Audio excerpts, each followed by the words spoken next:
நம்மளை பத்தி சின்னதா ஒரு உண்மை ஒண்ணு சொல்லலாமா? என்னடா இவர் வாயால இப்படி சொல்றாருன்ட்டு யாரும் தவறா நினைச்சுக்க வேணாம். ஏன்னா இது ஒரு விதத்துல ஒரு ஃபேக்டும் கூட. அதனாலதான் நான் சொல்லணும்னு ஆசைப்படுறேன். நம்ம யார் தெரியும்ல? நாம எல்லாருமே சொல்றேன். நாம யார் தெரியும்ல?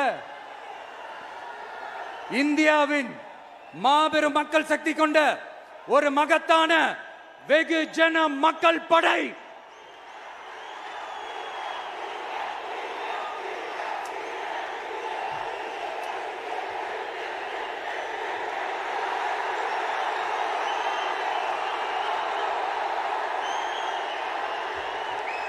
அதனால நம்ம தலைமையில நாம் அமைக்க போற இந்த உண்மையான மக்களாட்சிக்கான அச்சாரமாக மாபெரும் மக்கள் சக்தியை அணி அணியாக நம்மளோட திரண்டு நிக்கிறப்போ இந்த அடிமை கூட்டணியில சேர வேண்டிய அவசியம் நமக்கு இருக்குங்க.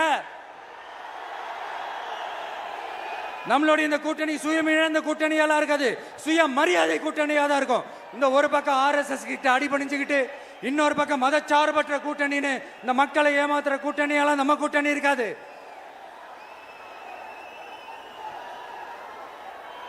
நான் இப்பவும் சொல்றேன், நம்மளை நம்பி வர்றவங்களுக்கு ஆட்சியிலும் அதிகாரத்திலும் உறுதியாக பங்களிப்பு செய்யப்படும். உடனே இந்த கேள்விகள்லாம் வரும். அப்ப யாரு கூட்டணி, யாரு வரா, யாரு போறா, இந்த கேள்விகள்லாம் வரும். இந்த கேள்விகளுக்கெல்லாம் ஒரே ஒரு பதில் தான், சஸ்பென்ஸ்ல சஞ்சாரம் செய்யுங்க. ஆனா ஒண்ணு, 2026ல 2 பேருக்கு நடுவுல தான் போட்டியே.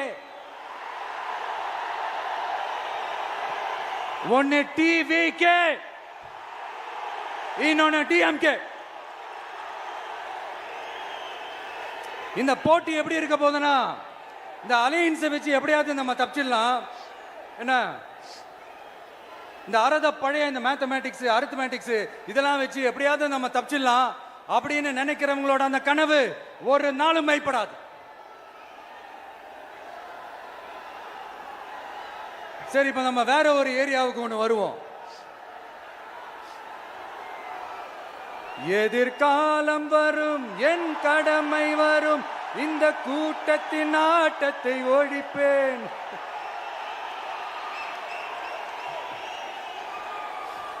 மக்கள் அரசியல் என்ற அந்த சவுக்க கையில் எடுக்கலாமா? யாருக்கு எதிரான தானே கேட்கிறீங்க? வேற யாரு? மறைமுக உறவுக்காரர்களான பாசிச பாஜகவும் பாய்சன் திமுகவும் தான். மாண்புமிகு பிரதமர் நரேந்திர மோடிஜி அவர்களே 3வது முறையா ஒன்றியத்தோட ஆட்சி அதிகாரத்தை நீங்க தானே கையில் வச்சிருக்கிறீங்க. இல்ல, நாங்க தெரியாம தான் கேட்கிறோம். நீங்க ஆட்சிக்கு வந்தது ஒட்டுமொத்த மக்களுக்கும் நல்லது செய்யவா, இல்ல நம்மளுடைய இந்த இஸ்லாமிய நண்பர்களுக்கும் இஸ்லாமிய தோழர்களுக்கும் எதிராக சதி செய்யவா? மக்களுக்கு உங்ககிட்ட கேட்கறதுக்குன்னு ஏராளமான கேள்விகள் இருக்குது. அதனால அவங்க சார்பா, அவங்கள ஒருத்தனா, அவங்களோட ஒரு உண்மையான ஒரு பிரதிநிதியா உங்ககிட்ட சில கேள்விகள் கேட்கணும். மிஸ்டர் பிரைம் மினிஸ்டர் அவர்களே, நம்ம தமிழ்நாட்டு மீனவர்கள் கிட்டத்தட்ட ஒரு 800 பேருக்கு மேல இலங்கை கடற்படையால தாக்கி அழிக்கப்பட்டிருக்கிறாங்க. அதை கண்டிக்கிறதுக்காக உங்களை பெருசா எதுவும் செய்ய சொல்லல, சின்னதா ஒண்ணே ஒண்ணு மட்டும் செஞ்சு கொடுங்க. இனிமேலாச்சும் எங்களுடைய மீனவர்கள் பாதுகாப்பா இருக்கிறதுக்காக இந்த கச்சத்தீவை இலங்கை கிட்ட இருந்து மீட்டு கொடுத்துருங்க, அது போதும். உங்களுடைய இந்த முரட்டு பிடிவாதத்தால நீங்க நடத்துற இந்த நீட்டு தேர்வு, அதனால இங்க என்னென்ன நடக்குதுன்னு சொல்றதுக்கே மனசு வலிக்குது. அதனால அந்த நீட்டு தேர்வு தேவையில்லைன்னு அறிவிச்சிருங்க, அது போதும். செய்வீர்களா திரு நரேந்திரபாய் தாமோதர் மோடிஜி அவர்களே? எங்களுக்கு என்னென்ன தேவையோ, என்னென்ன நல்லதோ அதெல்லாம் செய்ய மாட்டேங்கிறீங்க. ஆனா ஆட்சி அதிகாரத்தை மட்டும் கையில வச்சுக்கிட்டு மக்களை ஏமாத்த நேரடியாக ஒரு பாசிச பாஜக அடிமை கூட்டணி ஒண்ணு. அடுத்து உங்களோட இந்த மைனாரிட்டி ஆட்சியை ஓட்டுறதுக்காக மறைமுகமாக RSS அடிமை குடும்பம்னு இன்னொரு கூட்டணி. இப்படி மக்கள் சக்தியே இல்லாத இந்த ஊழல் கட்சிகளை மிரட்டி அடிபணிய வச்சு 2029 வரைக்கும் சொகுசு பயணம் போயிடலாம்னு திட்டம் தீட்டி வச்சிருக்கிறீங்க. அதானே ஜி? என்ன ஜி? ஒண்ணு மட்டும் சொல்றேன், தெரிஞ்சுக்கங்க. என்னதான் நீங்க இந்த நேரடி மறைமுக கூட்டணி குட்டிகரணம் போட்டாலும் தாமரை இலையில தண்ணியே ஒட்டாது. தமிழக மக்கள் மட்டும் எப்படி ஒட்டுவாங்க?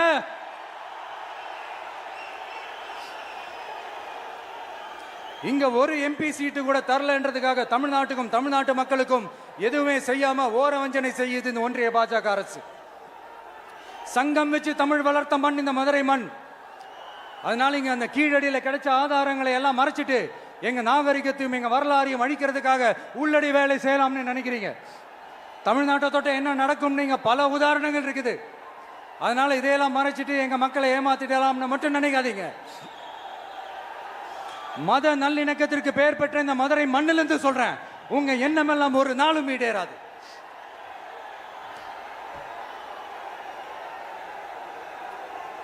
எம்ஜிஆர்னா யார் தெரியும்ல, அவர் மாஸ்னா என்னன்னு தெரியும்ல.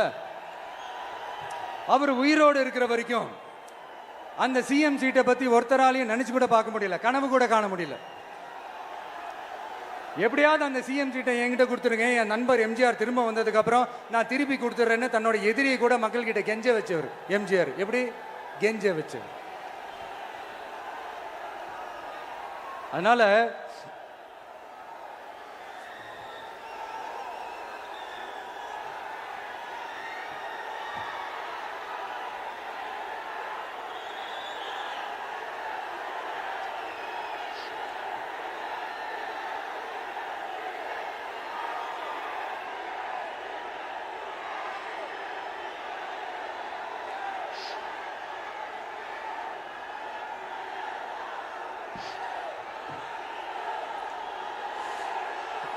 ஆனா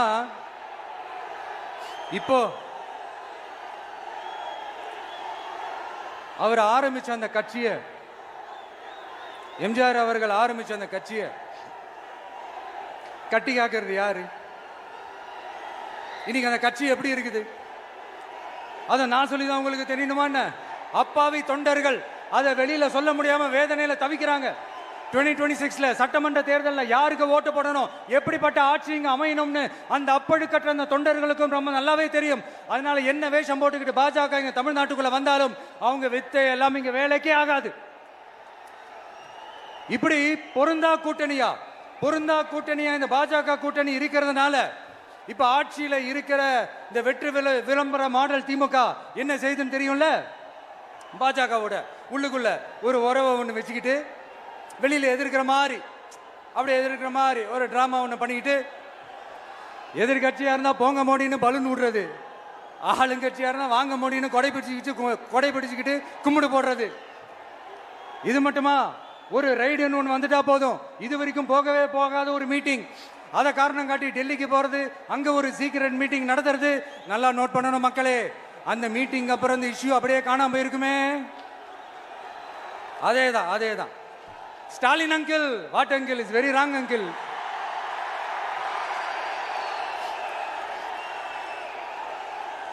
இப்படி தமிழ்நாட்டில் இப்ப நடக்கிற இந்த ஆட்சியினுடைய லட்சணத்தை பார்த்துக்கிட்டு நாம எப்படி சும்மா இருக்க முடியும்? ஒரு தவறு செய்தால், அதை தெரிந்து செய்தால், அவர் கபட நாடக மு.க. ஸ்டாலின் அங்கிளாகவே இருந்தாலும்,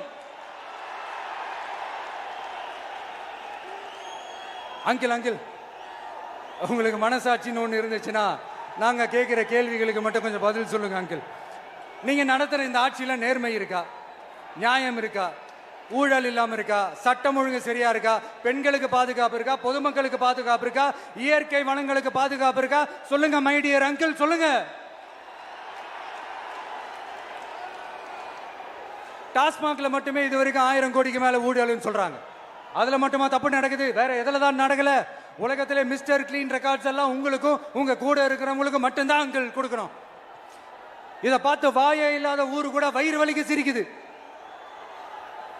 பெண்களுக்கு 1000 ரூபாய் கொடுத்துட்டீங்கன்னா போதுமா அங்கிள்? அப்படியே அது மூடி மறைச்சிடலான்னு பாக்குறீங்களா? படிக்கிற இடத்துல, வேலைக்கு போற இடத்துல, வெளியில போற இடத்துலன்னு அவங்களுக்கு பாதுகாப்பே இல்லைன்னு ஒட்டுமொத்த பெண்களும் கதறாங்க. அந்த கதறல் சத்தம் ஏதாவது உங்க காதுல கேக்குதா அங்கிள்? இதுல வேற உங்களை அப்பான்னு கூப்பிடுறாங்கன்னு வேற சொல்றீங்க. What is this uncle? Is very very wrong uncle, is very very wrong. பெண்களுக்கு மட்டுமா பொய் வாக்குறுதி கொடுத்து ஏமாத்துறீங்க? அரசு ஊழியர்கள், ஆசிரியர்களை ஏமாத்துறீங்க, விவசாயிகளை ஏமாத்துறீங்க, பரந்தூர்ல பாதிப்பே வராதுன்னு சொல்லி ஏமாத்துறீங்க, மீனவர்களை ஏமாத்துறீங்க, போதைப் பொருள் கலாச்சாரத்தை ஒழிக்காம ஏமாத்துறீங்க. ஐயோ very very first uncle, very very first. எப்படி கேட்டாலும் இவங்க கிட்ட இருந்து எந்த பதிலும் வரப்போறதில்லை. ஏன்னா இருந்தா தானே.